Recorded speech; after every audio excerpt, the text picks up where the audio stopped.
सामूहिक प्रयास का मतलब क्या? सामूहिक प्रयास लोकतंत्र की सोच का द्योतक है। कोई व्यक्ति कितना भी बलशाली, होशियार, पैसे वाला, शक्तिशाली हो, जब तक समाज में सामूहिकता नहीं होगी, जब तक सब लोग कंधा नहीं लगाएंगे या ज्यादातर लोग कंधा नहीं लगाएंगे, तब तक बिहार जैसे राज्य की परेशानी को दूर नहीं किया जा सकता। बिहार को इस स्थिति में किसी एक व्यक्ति ने नहीं पहुंचाया है। कोई एक दल, कोई एक जाति, कोई एक नेता नहीं है जिसने बिहार को बर्बाद किया है। इसको लंबे समय में, पिछले 40-50 साल में कई नेताओं की गलती की वजह से, कई पार्टियों की गलती से, और उन सबसे बढ़कर उन नेताओं को चुनने वाले हम आप जैसे लोगों की गलती की वजह से आज हम लोग गर्त में गिरे हैं। तो अगर सब लोग मिलकर बिहार को हम लोग गर्त में गिराए हैं तो निकालने का जिम्मा भी सब लोग का है। इसलिए लिखा हुआ है सामूहिक प्रयास। दूसरा जो सवाल आपने भाई साहब ने किया कि नीचे गांव देहात में, अंतिम वार्ड में घर तक शायद जनसुराज का बहुत कार्यकर्ता आपको नहीं दिख रहा है। बात तो ठीक है। 13 करोड़ बिहार की आबादी है। अगर बिहार अलग से देश होता तो दुनिया में 10वां सबसे बड़ा देश होता, 10वां सबसे बड़ा देश होता। 13 करोड़ आबादी तक किसी बात को, विचार को, व्यक्तित्व को, प्रोग्राम को पहुंचाने के लिए चाहे आप दिन रात जितना भी मेहनत कर लीजिए, एक समय लगना ही लगना है। इतना बात तो आप जरूर मानिएगा कि 2 बरस पहले जितने लोग जनसुराज के बारे में जानते थे, इससे प्रभावित थे, इससे जुड़े थे, उससे कई गुना ज्यादा लोग आज जनसुराज को जानते हैं, इससे जुड़े हैं या इसकी ओर देख रहे हैं। संगठन जो है वो गीली मिट्टी से दीवार बनाने के जैसा है। गीली मिट्टी, गिलावा का जो दीवार बनता है, उसको आप एक दिन में नहीं बना सकते। थोड़ा आप दीवार बनाते हैं, वो गीली मिट्टी थोड़ा सूखती है, फिर ऊपर से उस पर मिट्टी डालते हैं। एक ही बार दीवार उठाइएगा तो पलट जाएगा। संगठन भी सतत बनाया जा सकता है। आपको लग रहा है कि जनसुराज का प्रचार और होना चाहिए, बहुत अच्छी बात है, होना चाहिए। आपको एक आंकड़ा दे देते हैं। भाजपा जो अपने आप को इतना बड़ा दल बताती है, जिसके संगठन की इतनी चर्चा है, आरएसएस की बात है, उनके पास अथक पैसा है, इतने नेता हैं, भाजपा को बिहार में 10% वोट लेने में 20 बरस लगे। 20 बरस भाजपा को बिहार में 10% वोट लेने में 20 बरस लगा। जनसुराज अभी उपचुनाव लड़ा, हम लोग को ऐसी सफलता नहीं मिली जैसा हम लोग सोचते थे, लेकिन हम लोग की असफलता में भी 11 दिन पुराना दल 10% वोट लेकर आया। और जब 1 महीने के बाद एमएलसी का चुनाव हुआ, उसमें जनसुराज के उम्मीदवार को 22% वोट आया। ये जनसुराज की सोच का, प्रयास का प्रभाव है। और बेहतर होना चाहिए, उसी के लिए तो हम लोग लगे हुए हैं। अभी एक प्रसाद किशोर चले थे, अब हजारों आप जैसे लोग इसमें जुड़ेंगे। आज की इस बैठक के बाद आप जाइएगा, आप भी अपने गली मोहल्ला में 10 आदमी को जोड़िएगा, तभी तो उससे बात बढ़ेगी। दूसरी बात, आपने कहा कि आप बता रहे हैं कि 8 जातियों के पास जमीन है, तो कोई ये दुष्प्रचार कर सकता है कि प्रसाद किशोर ये जमीन आपके छीनने की बात कर रहे हैं। 2 बात है। एक तो जब मैंने ये अभियान शुरू किया तो मैंने अपने आप से ये संकल्प किया है कि चाहे कुछ भी हो जाए, जो मेरी समझ से गलत है उसको गलत ही बोलेंगे। जैसे बिहार में शराबबंदी, बहुत सारे लोग प्राइवेटली कहते हैं कि शराबबंदी हटना चाहिए, लेकिन पब्लिक में नहीं कहता है कि महिला नाराज हो जाएगी।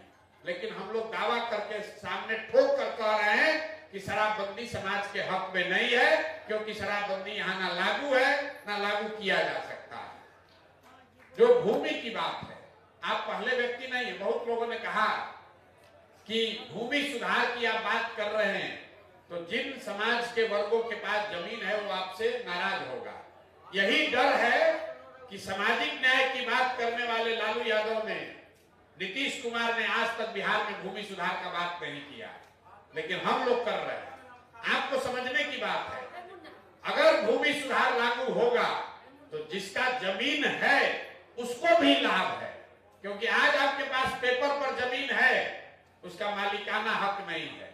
उसका रसीद कटवाने जा रहे हैं तो सीओ और DCLR 20,000, 40,000, 50,000 घूस ले रहा है। आज यहाँ एक एकड़ का दाम, 1 बीघे का दाम अगर 10 लाख है, पंजाब में जाइएगा 1 बीघे का दाम 80 लाख है। तो अगर बिहार में तरक्की होगी, भूमि सुधार लागू होगा, तो उससे जिनके पास जमीन है उसका भी फायदा होगा, और जिनको जमीन नहीं मिली, 1/3 जमीन यहाँ सरकारी डिस्प्यूट में पड़ा हुआ है। जरा पूछिए, विनोबा भावे 10 साल पैदल चले, भूदान आंदोलन बिहार में हुआ, लाखों एकड़ जमीन उन्हीं समाज के लोगों ने दिया जिसके पास जमीन थी। वो जमीन कहां गया, किसको मिला वो जमीन, कोई पूछने वाला नहीं है। बिहार में भूमि सुधार लागू होगा तो जिनके पास भूमि है उनका भी फायदा है, और जिनके पास भूमि नहीं है उनका भी फायदा है। तो इसमें डरने वाली कोई बात नहीं है। चुनाव में आप जाकर कुछ बोलिएगा तो कोई विरोध करेगा ही, लेकिन सबसे बड़ी बात है कि जो सही है वो बोलना है, चाहे कोई नाराज हो या खुश हो। और दूसरी बात कि जो नाराज हो रहा है उसको समझाने की बात है कि तुम्हारा इसमें फायदा है, तुम्हारा इसमें नुकसान नहीं है। शराबबंदी हटने से महिलाओं का फायदा है, उनका कोई नुकसान नहीं है, क्योंकि उनके घर के लड़के आज भी शराब को पी ही रहे हैं। जो 100 रुपया का शराब था वो 400 रुपया में पी रहा है, और जहरीली शराब पी रहा है, उससे उसका लीवर खराब हो रहा है, जहरीली शराब पीने से उसका मृत्यु हो रहा है। अब कोई उससे फायदा नहीं है। शराबबंदी का नाम लिया, शराब का दुकान बंद हो गया, होम डिलीवरी चालू हो गया। ऐसे शराबबंदी का क्या फायदा है? तो इसको डट कर जनसुराज खरी खरी बात बोले। जनसुराज में जो लोग जुड़े हैं उनको मालूम है कि प्रशांत किशोर एकदम खरी बात, जनसुराज खरी बात कह रहा है, बिना लाग लपेट के बोल रहा है, कोई लल्लो चप्पो वाली बात नहीं है। ठीक लगे तो मानो, और न ठीक लगे तो जैसे जिंदगी बीत रहा है वैसे बिताओ। आपने पूछा शिक्षा को कैसे सुधारिएगा, तो लंबी चर्चा है, लेकिन 1-2 मिनट में आपको बताते हैं कि शिक्षा को लेकर जनसुराज की क्या सोच है। पूरे दुनिया में जहां पर भी अच्छी शिक्षा व्यवस्था बनी, वहां का मूल मंत्र यह है कि स्कूल, हर बच्चे तक स्कूल पहुंचाने के बजाय अच्छे स्कूल में बच्चों को पहुंचाया जाए। यहाँ जो बिहार में शिक्षा नीति है, ये समतामूलक शिक्षा नीति के नाम पर हर गांव में, हर पंचायत में 4 गो 5 गो विद्यालय खोल दिया।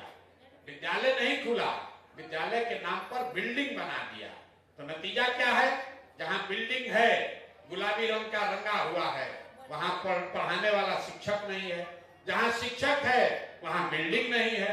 जहां दोनों है वहां पढ़ाने की कोई व्यवस्था नहीं है। जहां तीनों है वहां बच्चे ही नहीं है। तो इसको सुधारने के लिए दुनिया में जो लोग इस चीज को समझते हैं, उन्होंने क्या कहा कि नहीं, अगर पूरे प्रखंड में 50 विद्यालय के बजाय 5 अच्छे विद्यालय बना दिए जाएं और लोगों को स्कूल बस की सुविधा दे दी जाए, ताकि लोग अपने बच्चों को स्कूल बस से स्कूल तक ले जाएं, तो वो ज्यादा बेहतर है। अब आप कहें कैसे होगा?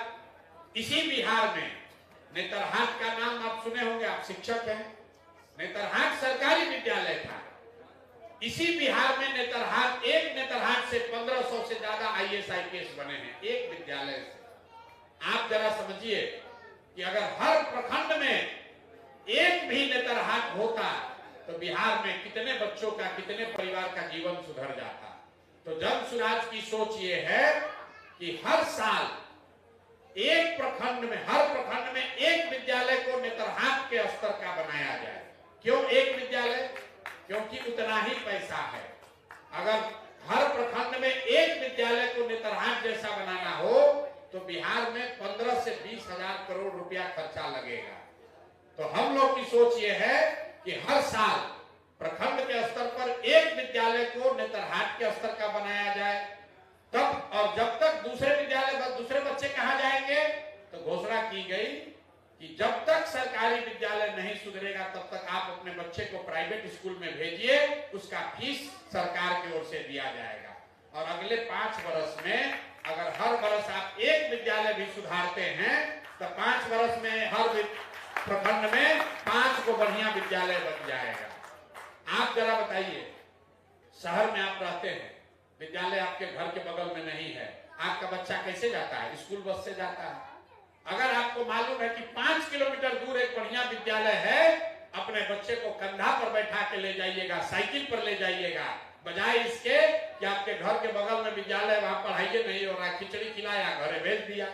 तो आधा से ज्यादा विद्यालय को बंद कर देंगे और सिर्फ अच्छे विद्यालय ही चलाए जाए, तभी बात बन पाएगी। अभी बिहार में 4 लाख शिक्षक है, लेकिन कोई ऐसा विद्यालय नहीं है जहां सभी विषयों के अच्छे शिक्षक हों।